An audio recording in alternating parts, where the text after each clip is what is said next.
The corridor outside the kitchen at Ashmore Park was cold in the November dark, and Cecily Marsh stood in it with a folded paper in her hand, waiting for the Earl of Ashmore to finish speaking.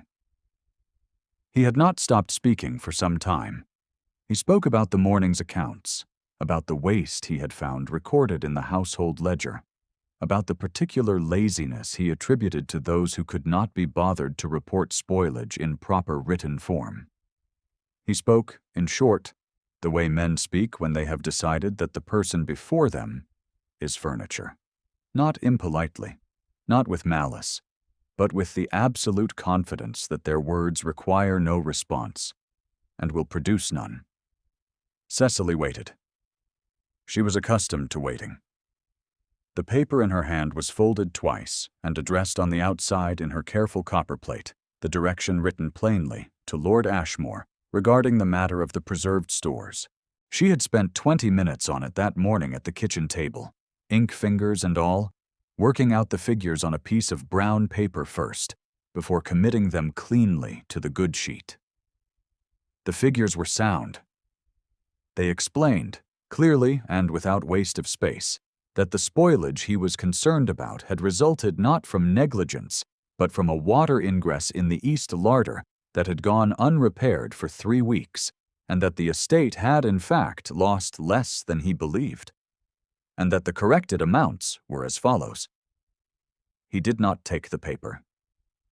He looked at it, then at her, and something shifted behind his eyes. A species of contempt that stopped just short of cruelty because it required so little effort to produce. "I am told," he said, "that you do not speak." She held the paper toward him again. "Then I am to conduct the affairs of this kitchen by reading notes," he said, "like correspondence with a child." Cecily kept her eyes steady. She had learned, in 2 years of this, to keep her eyes steady. He turned away. "Address any concerns to Mrs. Pruett," he said. "She has the gift of speech, at least." The paper remained in her hand. She stood in the cold corridor for another moment, after he had gone, listening to his footsteps on the flagstones, and then she folded the paper once more, carefully, along its original crease, and returned it to her apron pocket. Her face did not change. Her breathing remained even. Only her hand, hidden in the fold of her apron, pressed once against the small leather-bound book that lived there, its cover worn smooth at the corners from 2 years of daily contact. And she stood there until the pressure steadied her, and then she went back to work. What the Earl of Ashmore did not know, because no one living had yet found occasion to tell him, was that the book his cook carried in her apron pocket was the reason his father was dead. Cecily had not always been a cook. She had come to Ashmore Park 3 years before as a lady's maid, a position for which she was perhaps slightly overqualified, given that her father had been a country solicitor of some learning who had educated his only daughter, as if the sex of that daughter were an incidental detail, which to him it largely was. She could read Latin tolerably. She could keep accounts. She played pianoforte with more diligence than feeling, and she could write a fair hand, and she had understood from an early age that these accomplishments would serve her in service, since they would serve her nowhere else. She had arrived at Ashmore in October of 1810, just as the old Earl was beginning his decline. The decline was, she understood, attributed to his heart, which was not strong. The household had adjusted to it with the quiet efficiency of a household that has been well run for many years and does not require instruction on how to absorb trouble. Lady Dorothea Ravenscroft was the old Earl's second wife. She had been his wife for 4 years when Cecily arrived, and she wore that recent tenure with the settled authority of a woman who had spent those 4 years making herself indispensable to the running of the house, such that indispensability and ownership had become, in the household's daily life, all but indistinguishable. She was a handsome woman of careful manner. She smiled easily and remembered names, and she directed the footman with the particular lightness of touch that leaves no visible bruise. Cecily had observed her for 6 months before she understood what she was observing. The old Earl died in the first week of April, 1811. He died on a Tuesday evening, in his own bed, with the household physician in attendance, and Lady Dorothea seated at his right hand. The cause was recorded as failure of the heart. Cecily had been in the corridor outside the bedchamber that evening, not because she had any reason to be there, but because she had been sent to return a shawl to Lady Dorothea's maid, and had arrived at the wrong moment, and had stood very still in the doorway of the antechamber, which was not quite closed. What she heard, she could not describe, because she had no voice left with which to describe it. The voice had gone sometime in the hour following, between the corridor and the kitchen stairs, and it had not returned since. The physician who examined her some weeks later, when it became clear that her silence was not ordinary grief, attributed it to a nervous collapse of the vocal organs, which he said sometimes accompanied great shock, and which might or might not resolve in time. It had not resolved. Her hand still worked, and her mind still worked, and she had, in the days following the old Earl's death, done the only thing she could think to do. She had written it out, very carefully, in the small leather-bound receipt book that she used for kitchen accounts, set among the lists of nutmeg and rendered lard and best white flour, in the same calm copper plate in which she recorded everything else. She had written what she had heard. She had written what she had seen, through the gap in the antechamber door. She had written the name of the substance she had watched Lady Dorothea add to the cup on the bedside table, because she had been in the still room often enough to know its smell, and she had known its smell from the doorway. She had written the date and the hour, and the name of the physician in attendance, and the name of the old Earl's personal man, Trevelyan, who had been sent from the room some 20 minutes before. She had then been quietly moved out of the household's upper service and into the kitchens, which Lady Dorothea had arranged with the smooth efficiency she brought to all arrangements, citing the cook's need for additional help and Cecily's reduced usefulness as a lady's maid in her current condition. No one had contested it. Lady Dorothea's arrangements were rarely contested. The receipt book went with Cecily to the kitchens, and it sat in her apron pocket, and it waited. The autumn of 1812 brought Lady Dorothea back to Ashmore Park for the house party she had proposed to the new Earl by letter in September. Lord Ashmore had replied with the brevity that characterized his written communications. He found no objection.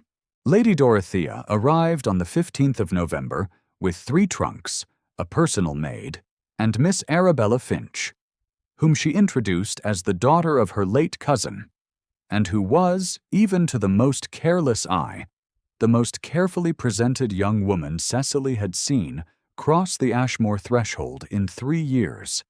Miss Finch was 21 years old and had honey-gold hair arranged in ringlets that trembled when she turned her head. She wore white muslin with pink ribbon at the sleeve, and she carried herself with the lightness of a woman who has been told, often and by reliable persons, that she is exactly what is wanted. Her blue eyes moved over the assembled household staff with the incurious satisfaction of a woman surveying a room she expects to own. Cecily stood at the back of the entrance hall with Mrs. Prewitt and the senior kitchen staff, invisible in her gray dress and white apron, and watched Lady Dorothea's eyes find her. The search took less than 3 seconds. Lady Dorothea's gaze traveled the room with the social ease of long practice, and when it reached Cecily, it paused, and something behind those pale eyes went very still. And then it moved on, and Lady Dorothea was smiling again at something Miss Finch had murmured. That evening, Cecily heard them on the back stair, Lady Dorothea and her personal maid. The mute, Lady Dorothea said, in a voice pitched for one person only. "Is still here, I find. I had thought she might have gone. She is quite useless in the kitchens, from what I understand, quite incapable of ordinary instruction. Send Miss Finch's things up, and then go and speak to Mrs. Prewett. I want the girl moved to scullery work, out of the main house." 2 days later, Cecily was relocated to the scullery block, 40 yards from the kitchen proper, where the cold came up through the flagstones, and the light did not. She carried the receipt book with her, as she always did. She kept her face even, as she always did. She knelt at the stone sink and she worked, and she waited, because waiting was what she knew. It was the kitchen maid, Polly Bright, who broke the blue china dish, though it took the better part of a morning for anyone to establish this. The dish had belonged to the late Earl's mother, and it had been among the kitchen stores by accident of a reorganization some years past, and when it came apart on the stone floor of the scullery one Tuesday in the second week of the house party, the sound brought Mrs. Prewett from the corridor at a rapid pace, and Polly went the color of whey and began to cry, and the other kitchen girl, Agnes, said it had not been Polly at all, but had been the cat, though there was no cat in the scullery, and Agnes could not explain the cat's subsequent whereabouts, and the whole matter thickened into the kind of small household chaos that takes half an hour to resolve and leaves everyone dissatisfied. Cecily was at the sink when it happened. She had seen Polly place the dish on the edge of the drying rack with the particular carelessness of a girl who was doing 3 things at once, and she had seen the moment the dish began to slide, and she had seen Polly's hand catch the edge of the water bucket instead of the dish, and she had seen the dish fall. She dried her hands on her apron.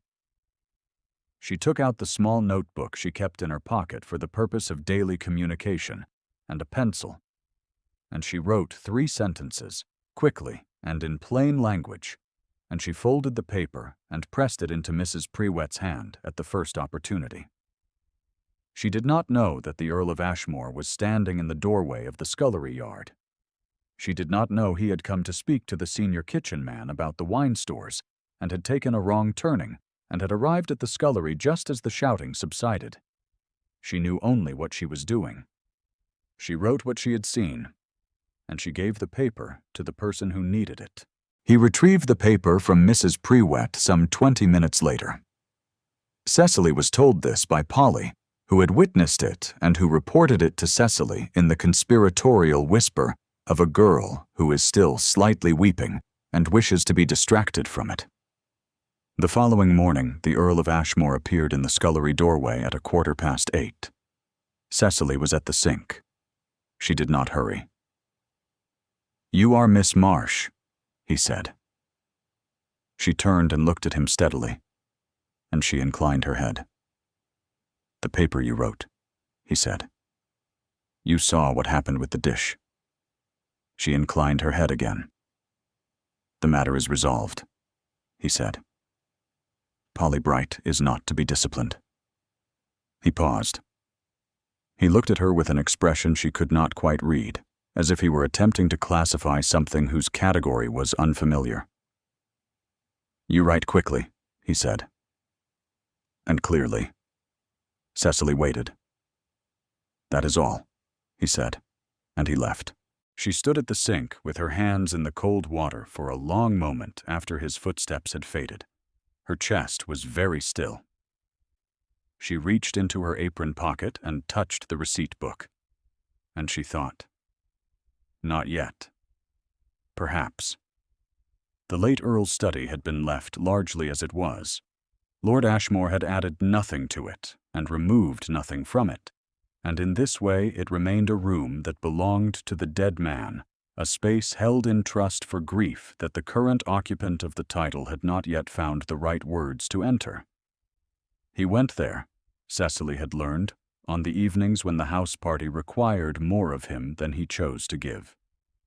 She had seen him cross the hall at 9:30 with the particular walk of a man retreating rather than arriving. She knew about the portrait. Mrs. Pruitt had mentioned it in the autumn, in the course of some other conversation. The old Earl's portrait had been moved from the gallery to the study, where no guests would remark upon it. She knew, from Polly, that he sometimes sat in there for an hour with no candle lit.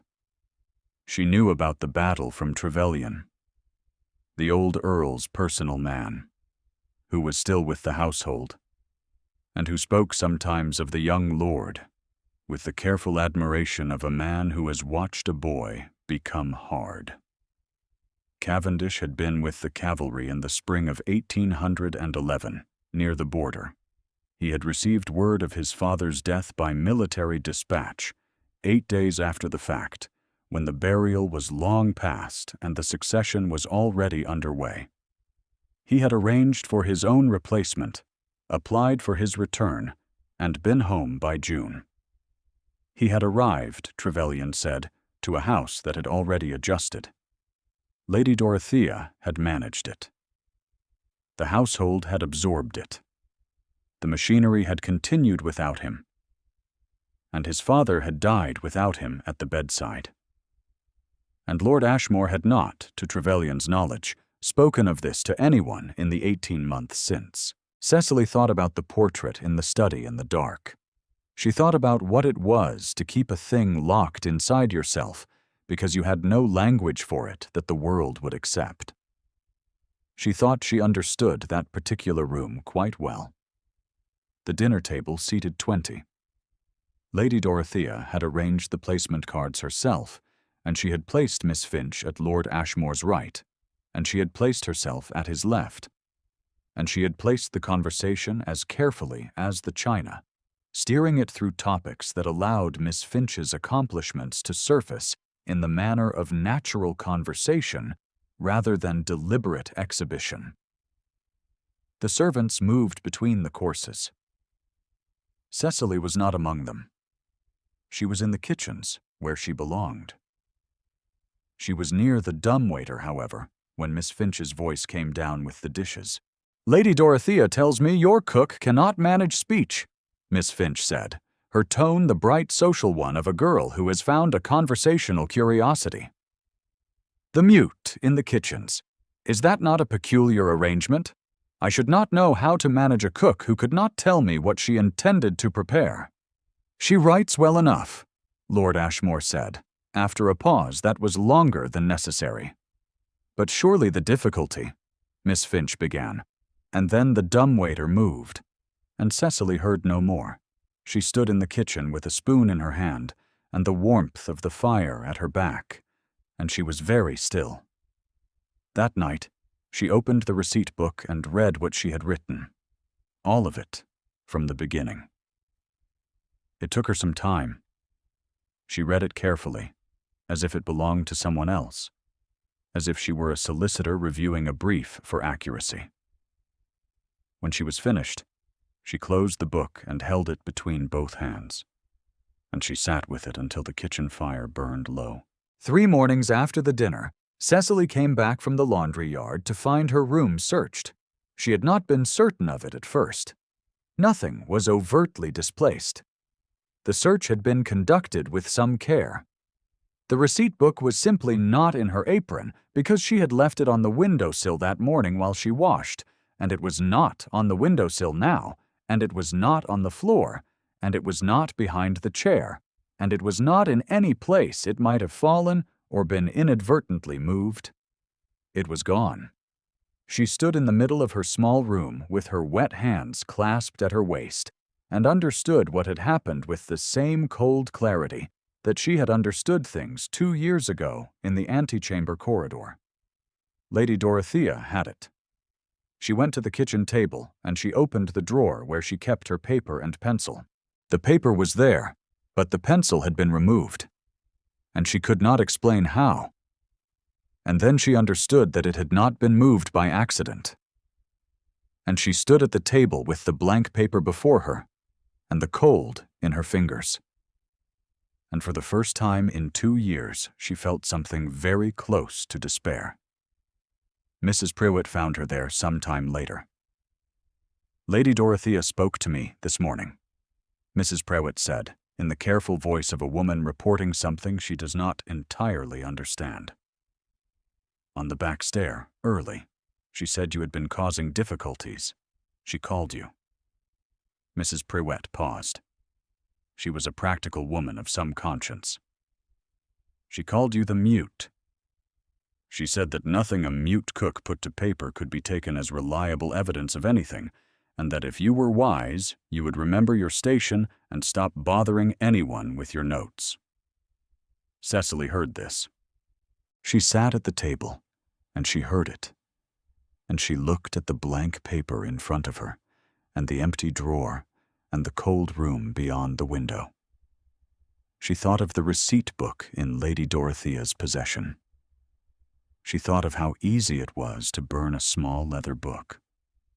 She thought of 2 years of careful writing, 2 years of waiting, 2 years of gray cotton and cold flagstones, and the particular silence of a woman the world had decided had nothing worth saying. She thought of the old Earl, who had been gentle with his household, who had given Cecily a good position, and had paid her father's fees when her father died, and who had drunk from a cup that had been set beside him by a woman he trusted. She went into the scullery yard, and she found a stick in the ash bucket that had not quite finished burning, and she blew on it until the tip was black and usable, and she took the cook's almanac from the shelf by the yard door, the one that had belonged to the cook before her, and whose back pages were nearly blank, and she sat on an overturned bucket in the yard, and she began to write in the cold, because her hand still worked, and her mind still worked, and she was, whatever else she might be, a woman who wrote things down. She had managed 4 lines when she heard his step on the cobbles. She did not cover the almanac. She did not move. She sat on the bucket in the November cold with the burned stick in her hand and the almanac on her knee, and she looked up at the Earl of Ashmore, who had come into the scullery yard for reasons she did not know, and she held his gaze, and she waited. He looked at her for a long moment. He looked at the burned stick. He looked at the almanac.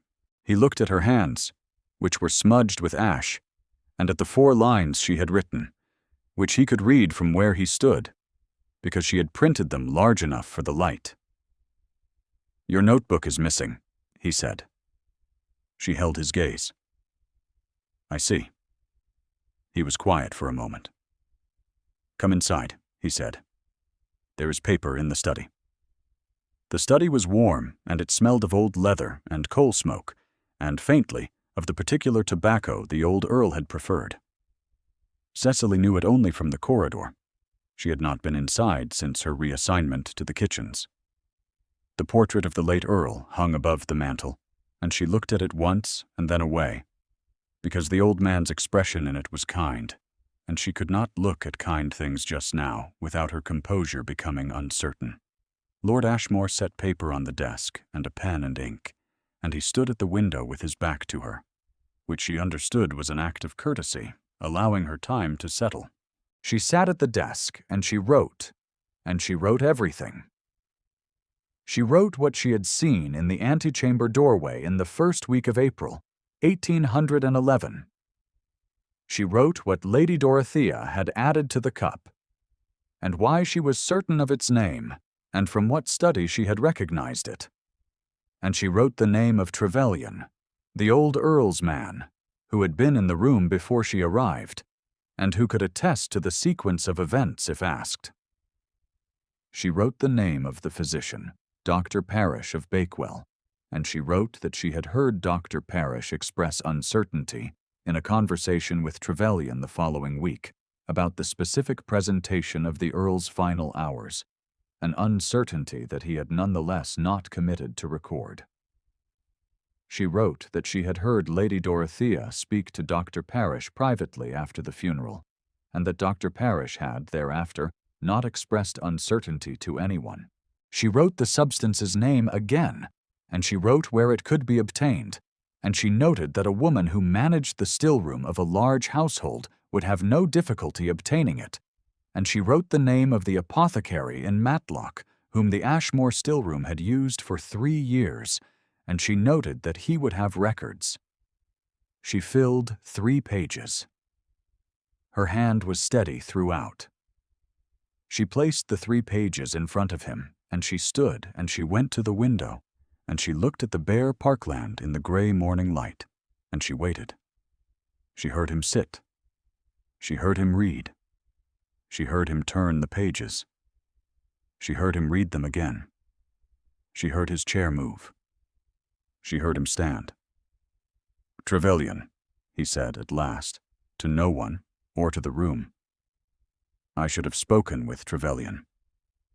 She did not turn around. "Miss Marsh," he said, and his voice was not like it had been in the corridor in November. It was low and careful, the voice of a man who is being very precise, because precision is the only thing he can manage. "I must ask you once to confirm by gesture that this is the complete account, that nothing is withheld and nothing invented, and that you would be willing to have it witnessed before a magistrate." She turned, and she looked at him, and she inclined her head once, with the full deliberateness of a woman who has waited 2 years to be asked. Lord Ashmore sent for his solicitor by express that same morning. He summoned Trevelyan to the study before noon.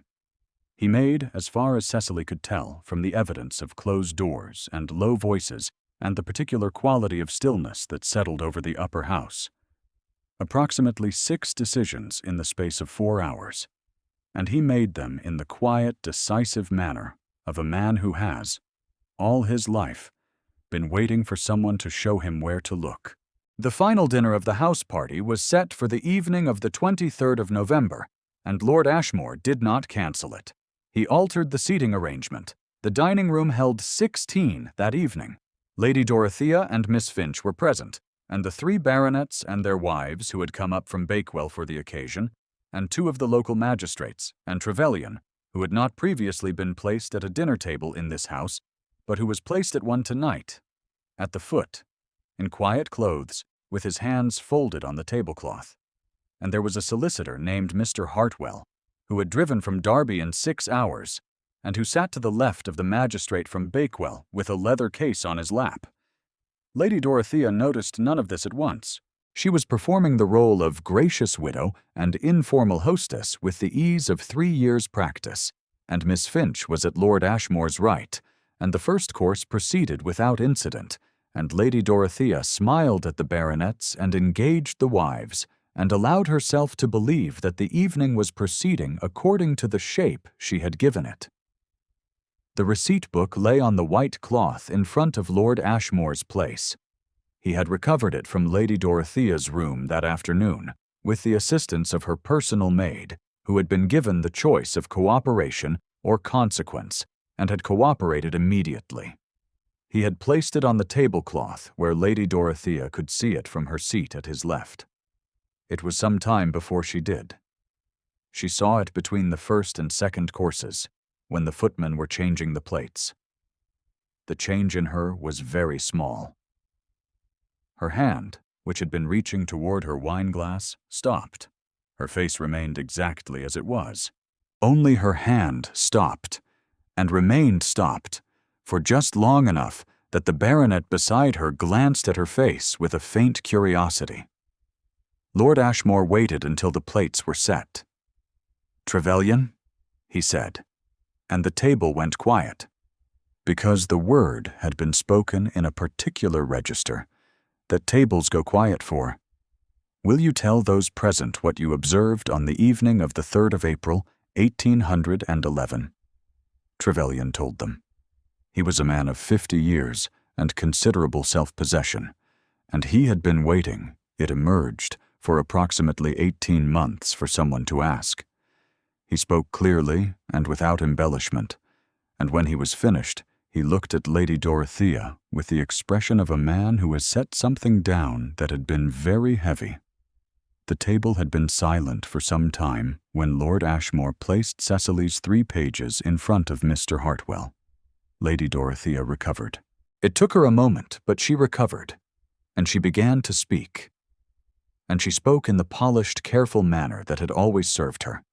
And what she said was that a mute servant was not a reliable witness, that the receipt book was a kitchen document, and nothing more, that the account before them was the invention of a confused young woman who had never recovered her faculties after a nervous collapse, and that she was certain the gentleman present would have the good sense to recognize that. Lord Ashmore let her finish. Then he said, "Miss Marsh has spoken. I suggest you hear her now." The dining room was very quiet. Lady Dorothea looked at him. Her mouth was still arranged in the smile, but the rest of her face had departed from it, and what remained was something older and more frightened. A woman standing in a doorway she had not known was there until it opened. "The receipt book," he said, and his voice was level, "is in the hand that wrote it. Mr. Hartwell has reviewed the account and the corroborating letter from Dr. Parrish, whose uncertainty about the cause of death is now on record. Trevelyan has given his account before witnesses. I am told the apothecary in Matlock keeps meticulous records." He picked up his wine glass and set it down without drinking from it. "The magistrate will speak with you in the morning." Lady Dorothea's hand was on the tablecloth, and it was very still, and the stillness was not composure. It was a different thing entirely. Miss Finch looked at her untouched plate with the expression of a young woman rapidly recalculating a great many things. The baronet beside Lady Dorothea shifted his chair slightly and did not shift it back. The constable arrived at Ashmore Park the following morning, accompanied by the Bakewell magistrate and a second man from the county authority. Lady Dorothea was in the blue sitting room when they came, and she received them there, and what passed between them was not something Cecily witnessed. What she witnessed was Mrs. Prewett coming down the corridor to the kitchen at 10:30 with a very straight back, and telling the assembled kitchen staff that Lady Dorothea would not be requiring the blue sitting room further. Miss Finch had departed at 8 in her own carriage, having sent her apologies to Lord Ashmore by note in the handwriting of a woman who has had to compose a note under considerable agitation. Cecily was in the kitchen. She was doing ordinary work, the kind of work that does not require thought, chopping root vegetables at the long table with the winter light coming through the slatted window above the sink. She heard the sounds of departure in the front of the house, and she did not go to watch. She had seen what she needed to see. The receipt book was back in her apron pocket because Lord Ashmore had placed it in her hands the previous evening when the last guest had been seen out, and he had held it a moment before releasing it, his fingers at the edge of the cover, and he had said, "Keep it safe." And she had looked at him, and she had kept her face even. And then she had gone to the kitchen. She was at the vegetable table when he appeared in the kitchen doorway. The kitchen staff arranged themselves in the particular formation of people who have decided simultaneously to be somewhere else. And within the span of a breath, Cecily was alone at the long table, with the Earl in the doorway and the winter light between them. He crossed the kitchen, and he stood on the other side of the table, and he looked at her. And she set down her knife, and she looked back, and neither of them moved for a moment. He reached into his coat, and he produced a folded paper. She recognized it as one of the 3 pages she had written the day before, the last of the 3. She watched him unfold it and set it on the table between them, facing her. "You wrote this," he said. She looked at the page. At the bottom, below the account, she had written a 4th paragraph that she had not intended to show him, and that she had apparently not removed before she had given him all 3 pages together. The paragraph was very short. She had written that she had carried this for 2 years because she did not know who to trust with it, and because she was afraid that a woman without a voice would not be believed. She still did not know if she had been right to be afraid. She knew only that she could not keep it any longer. She looked at the page. She looked at him. He placed his hand flat on the table, not reaching toward her, but not retreating, his fingers an inch from the page. "You were right to give it to me," he said. "Whatever I may have led you to think of me before, you were right." She held his gaze. Something in her chest was doing something she did not quite have language for. It was not relief, exactly, or not only relief, but it was close to the feeling of a thing set down. She picked up her pencil and she wrote, on the corner of the page, one word: "Yes." He looked at the word for a moment. "Good," he said quietly. "Then we understand each other."